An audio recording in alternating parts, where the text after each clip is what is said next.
sīkumainā Rīga. Rīga Ojāra Vācieša un Aleksandra Čaka dzejā.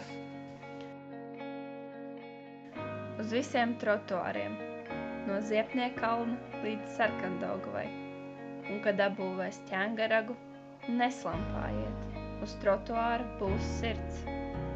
Nekāpiet virsū, tā sirds trotuāra ir Čaka. Daudzi par to jau ir slampājuši.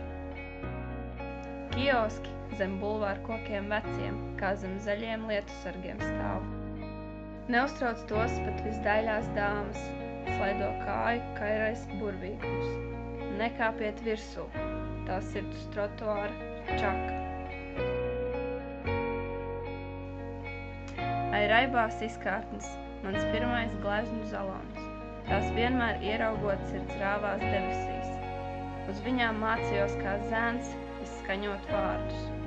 Pie ādu veikaliem uz vecpilsētas ielām, kur smagas izkārtnes ar svešiem zvēriem mirdz. Es daudzreiz stāvēju līdz naktī acīm lielām, un prāti plandījās un saldi mulsa sirds.